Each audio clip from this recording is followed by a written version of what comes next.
ನಮಸ್ಕಾರ. Chikkaballapur SLVE Kannada news 31ಗೆ ಸ್ವಾಗತ. ಶಿಡ್ಲಘಟ್ಟ ತಾಲೂಕಿನ ಎಸ್ ದೇವಗಾನಹಳ್ಳಿ ಗ್ರಾಮ ಪಂಚಾಯತ್ನ ಎಸ್ ಗುಂಡ್ಲಹಳ್ಳಿ ಗ್ರಾಮದಲ್ಲಿ ನೆಲೆಸಿರುವ ಶ್ರೀ ಸಪ್ತ ಮಾತೃಕೆಯರು ಹಾಗೂ ಶ್ರೀ ಮುನೇಶ್ವರ ಸ್ವಾಮಿ ಪುನರ್ ಪ್ರತಿಷ್ಠಾಪನಾ ಕಾರ್ಯಕ್ರಮ ಆಷಾಢ ಮಾಸದ ಪ್ರಯುಕ್ತ ನೆರವೇರಿತು. ಆಷಾಢ ಮಾಸ 2ನೇ ವಾರ ಶನಿವಾರ ಸಾಯಂಕಾಲ ಹಾಗೂ ಭಾನುವಾರ ಬೆಳಗಿನ ಜಾವ ಪ್ರಾತಃ ಕಾಲ 4 ಗಂಟೆಯಿಂದ ಪೂಜಾ ಕೈಂಕರ್ಯ ನಡೆಸಿ 2 ದಿನಗಳು ಕಾಲ ಗಣಪತಿ ಪೂಜೆ, ನವಗ್ರಹ ಹೋಮ, ಶ್ರೀ ಸಪ್ತ ಮಾತೃಕೆಯರ ಮುನೇಶ್ವರ ಸ್ವಾಮಿ ಪುನರ್ ಪ್ರತಿಷ್ಠಾಪನೆ ಮಾಡಿ ಪಂಚಾಮೃತ ಅಭಿಷೇಕ, ನೈವೇದ್ಯ, ಮಹಾಮಂಗಳಾರತಿ, ತೀರ್ಥ ಪ್ರಸಾದ ವಿನಿಯೋಗ ಮಾಡಲಾಯಿತು. ಪೂಜಾ ಕಾರ್ಯಕ್ರಮದಲ್ಲಿ ಭಾಗವಹಿಸಿ ದೇವರ ಆಶೀರ್ವಾದ ಪಡೆದು ಗ್ರಾಮದಲ್ಲಿ ಕಲ್ಯಾಣಾರ್ಥವಾಗಿ ಶಾಂತಿ ನೆಮ್ಮದಿ ಜೀವನ ಸಾಗಲಿ, ಈ ಭಾಗದಲ್ಲಿ ಮಳೆ ಬೆಳೆ ಉತ್ತಮವಾಗಿ ಆಗಲಿ ಎಂದು ಭಕ್ತರಳ್ಳಿ ಉದ್ಯಮಿ ಬಿ ಭೈರೇಗೌಡ ಮಾತನಾಡಿದರು. ಶ್ರೀ ಸಪ್ತಮಾತೃಕೆಯರ ಹಾಗೂ ಮುನೇಶ್ವರ ಸ್ವಾಮಿ ದೇವತಾ ಕಾರ್ಯದಲ್ಲಿ ಪುನರ್ ಪ್ರತಿಷ್ಠಾಪನಾ ಮಹೋತ್ಸವ ಕಾರ್ಯಕ್ರಮದಲ್ಲಿ ಭಾಗವಹಿಸಿದ ಗಣ್ಯಾತಿ ಗಣ್ಯರು, ಸಾದಲಿ ಗ್ರಾಮ ಪಂಚಾಯತ್ ಮಾಜಿ ಅಧ್ಯಕ್ಷ ಕೆ ಗೋವಿಂದರಾಜು, ಶಿಡ್ಲಘಟ್ಟ ಗ್ರಾಮಾಂತರ ಮಂಡಲ ಅಧ್ಯಕ್ಷ ಸಿಕಲ್ ಆನಂದ್ ಗೌಡ, ಚಿಕ್ಕಬಳ್ಳಾಪುರ ಜಿಲ್ಲಾ ದಿಶಾ ಸಮಿತಿ ಮಾಜಿ ಸದಸ್ಯ ಗೊಲ್ಲಹಳ್ಳಿ ವೆಂಕಟೇಶ್, ಚಿಕ್ಕಬಳ್ಳಾಪುರದ ಕೆಇಬಿ ಸಂಘದ ಅಧ್ಯಕ್ಷ Naveen Kumar, NNS traders Narayanaswamy Sadali, C Ashwathappa ಅಧ್ಯಕ್ಷರು, VSSN ಬ್ಯಾಂಕ್ ಸಾದಲಿ, ಮುಖಂಡರಾದ Ratnammaji, C Ramareddy, GV Krishnareddy, Devareddy, Narayanaswamy, Ashwathappa, Ramadas, GA Lakshmipathi, Venu, Viji, ಗ್ರಾಮಸ್ಥರು ಹಾಗೂ ಸುತ್ತಲಿನ ಗ್ರಾಮಸ್ಥರು, ಮಕ್ಕಳು, ಮಹಿಳೆಯರು, ಭಕ್ತಾದಿಗಳು ಮುಂತಾದವರು ಭಾಗವಹಿಸಿ ದೇವರ ದರ್ಶನ ಪಡೆದರು. ಇದೇ ಸಂದರ್ಭದಲ್ಲಿ ದೇವರಿಗೆ ಭಕ್ತಿ ನಡೆಸುದ ಹಾಡುಗಳು, ನಾದಸ್ವರ ಕಾರ್ಯಕ್ರಮ, ಖ್ಯಾತ ವಿದ್ವಾನ್, ಚಿಕ್ಕಬಳ್ಳಾಪುರ ಜಿಲ್ಲಾ ಮಟ್ಟದಲ್ಲಿ ಹಾಗೂ ರಾಜ್ಯ ರಾಷ್ಟ್ರ ಮಟ್ಟದಲ್ಲಿ ಪ್ರಶಸ್ತಿ ಪುರಸ್ಕೃತರು ಆದ ಯಾರನಾಗೇನಹಳ್ಳಿ ಕೃಷ್ಣಪ್ಪ ಹಾಗೂ ತಂಡ ವಿಜೃಂಭಣೆಯಾಗಿ ನಡೆಸಿಕೊಟ್ಟಿದ್ದು ಮಹಿಳೆಯರು ಮಕ್ಕಳು ಕಣ್ತುಂಬಿಕೊಂಡಿದ್ದು ವಿಶೇಷ ಎನಿಸಿತು.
ಪ್ರಧಾನ ಅರ್ಚಕರು ಸೋಮೇಶ್ವರ್ ಸುಬ್ರಹ್ಮಣ್ಯ ಭಟ್ಟ ಮತ್ತು ತಂಡ ಅರ್ಥಪೂರ್ಣವಾಗಿ ಹೋಮ, ಅಭಿಷೇಕ, ಗಣಪತಿ, ನವಗ್ರಹ, ಮುನೇಶ್ವರ ಸ್ವಾಮಿ, ಸಪ್ತ ಮಾತೃಕೆಯರ ಪೂಜೆ ಕೈಂಕರ್ಯ ವಿಶೇಷ ಅಲಂಕಾರ ನೆರವೇರಿಸಿಕೊಟ್ಟರು.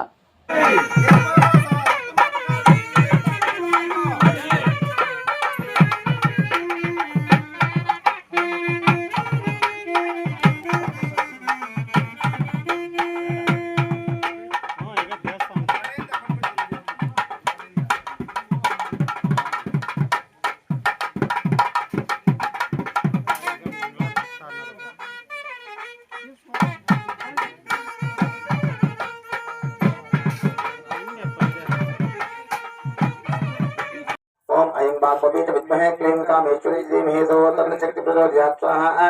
ॐ ऐं बापवीत विद्महे क्लीं कामेश्वरी धीमहि तन्नो शक्ति प्रचोदयात् स्वाहा। ॐ ऐं बापवीत विद्महे क्लीं कामेश्वरी धीमहि तन्नो शक्ति प्रचोदयात् स्वाहा। ॐ ऐं बापवीत विद्महे क्लीं कामेश्वरी धीमहि तन्नो शक्ति प्रचोदयात् स्वाहा। ओम ऐं वाग्भवी च विद्महे क्लीं कामेश्वरी च धीमहि तन्नो तन्नः शक्तिः प्रचोदयात् स्वाहा ओम ऐं वाग्भवी च विद्महे क्लीं कामेश्वरी च धीमहि तन्नो तन्नः शक्तिः प्रचोदयात् स्वाहा ओम ऐं वाग्भवी च विद्महे क्लीं कामेश्वरी च धीमहि तन्नो तन्नः शक्तिः प्रचोदयात् स्वाहा ओम ऐं वाग्भवी च विद्महे क्लीं कामेश्वरी च धीमहि तन्नो तन्नः शक्तिः प्रचोदयात् स्वाहा ओम ऐं वाग्भवी च विद्महे क्लीं कामेश्वरी च धीमहि तन्नो तन्नः शक्तिः प्रचोदयात् स्वाहा ओम ऐं वाग्भवी च विद्महे क्लीं कामेश्वरी च धीमहि तन्नो तन्नः शक्तिः प्रचोदयात् स्वाहा ओम ऐं वाग्भवी च विद्महे क्लीं कामेश्वरी च धीमहि तन्नो तन्नः शक्तिः प्रचोदयात् स्वाहा ओम ऐं वाग्भवी च विद्महे क्लीं कामेश्वरी च धीमहि तन्नो तन्नः शक्तिः प्रचोदयात् स्वाहा ओम ऐं वाग्भवी च विद्महे क्लीं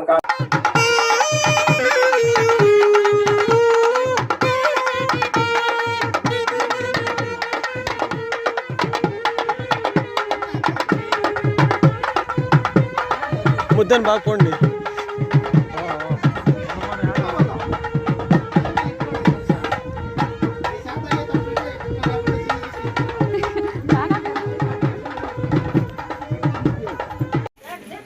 ಗುಂಡ್ಲಹಳ್ಳಿ ಗ್ರಾಮದ ವ್ಯವಸಾಯ ಕ್ಷೇತ್ರದಲ್ಲಿ ನೆಲೆಸಿರ್ತಕ್ಕಂತಹ ವಿಶೇಷವಾಗಿ ಶ್ರೀ ಸಪ್ತಮಾತೃಕಾದೇವಿ ಮುನೇಶ್ವರ ಸ್ವಾಮಿಯ ಸನ್ನಿಧಿಯಲ್ಲಿ ರಾಮರೆಡ್ಡಿ ಮತ್ತು ಕುಟುಂಬದವರು, ಸಹೋದರರು ಮತ್ತು ಸಮಸ್ತ ಭಕ್ತ ಬಾಂಧವರು ಎಲ್ಲ ಪ್ರೇರಣೆಯಿಂದ ಈ ಒಂದು ಆಷಾಢ ಮಾಸದ ವಿಶೇಷ ಉತ್ಸವದ ಅಂಗವಾಗಿ ಸಪ್ತಮಾತೃಕಾ ದೇವಾಲಯದಲ್ಲಿ ಮುನೇಶ್ವರ ಸ್ವಾಮಿಗೆ ಮತ್ತು ಸಪ್ತಮಾತೃಕಾ ದೇವಿಗೆ ವಿಶೇಷವಾದಂತಹ ಹೋಮಾದಿಗಳು, ಅಭಿಷೇಕ, ಅಲಂಕಾರ ಇತ್ಯಾದಿ ವಿಶೇಷವಾದಂಥ ಪೂಜಾ ಕೈಂಕರ್ಯಗಳು, ಪೂರ್ಣಾಹುತಿ ಮಹೋತ್ಸವ, ಮಹಾಮಂಗಳಾರತಿ, ತೀರ್ಥಪ್ರಸಾದ ವಿನಿಯೋಗ ಇವೆಲ್ಲ ಕಾರ್ಯಕ್ರಮಗಳು ಕೂಡ ಭಗವತಿಯ ಪ್ರೇರಣೆಯೊಂದಿಗೆ ವಿಜೃಂಭಣೆಯಾಗಿ ಇದೀಗ ನೆರವೇರುತ್ತದೆ. ಆ ಮಹಾಕಾಳಿ, ಮಹಾಲಕ್ಷ್ಮಿ, ಮಹಾಸರಸ್ವತಿ ಸ್ವರೂಪಿಣಿಯಾದಂತಹ ಭಗವತಿ ಶ್ರೀ ಸಪ್ತಮಾತೃಕಾ ದೇವಿಯು ಎಲ್ರಿಗೂ ಕೂಡ ಆಯುರಾರೋಗ್ಯ, ಐಶ್ವರ್ಯ ಆದಿಗಳನ್ನು ಕೊಟ್ಟು ಜಗತ್ತು ಸುಭಿಕ್ಷವಾಗಿರಬೇಕಂದ್ರೆ ಮುಖ್ಯವಾಗಿ ವರ್ಷ ಅಂದರೆ ಪರ್ಜನ್ಯ ವರ್ಷದ ಫಲಿನ್ಯೋನ ಓಷಧೆ ಪಚ್ಚಂತಾಮ್ ಅಂತ ಹೇಳ್ತಾರೆ. ಅಂದರೆ ಪರ್ಜನ್ಯ ಅಂದರೆ ಮಳೆ ದೇವರು. ವಿಶೇಷವಾಗಿ ಮಳೆ ಬೆಳೆಗಳು ಚೆನ್ನಾಗಾಗಿ ರೈತ ಬಾಂಧವರು ಎಲ್ಲ ಭಕ್ತ ಮಹಾಶಯರು ಸುಖದಿಂದ ಶಾಂತಿಯಿಂದ ನೆಲೆಸೋದಕ್ಕೆ ಆ ಭಗವತಿಯ ಒಂದು ಅನುಗ್ರಹ ಬೇಕು ಅಂತ ಈ ಒಂದು ಸಂದರ್ಭದಲ್ಲಿ ಪ್ರಾರ್ಥನೆ ಮಾಡ್ಕೊಳ್ತಾ ನಾನು ಈ ಎರಡು ಮಾತುಗಳನ್ನು ಮುಗಿಸ್ತೀನಿ. 26/7/26 ಅಂದು ಸಪ್ತಮಾತೃಕ ಮತ್ತು ಮುನೇಶ್ವರ ಸ್ವಾಮಿ ಸನ್ನಿಧಾನದಲ್ಲಿ ಇವತ್ತು ಮಹಾಮಂಗಳಾರತಿ ಹಮ್ಮಿಕೊಳ್ಳುತ್ತೆ.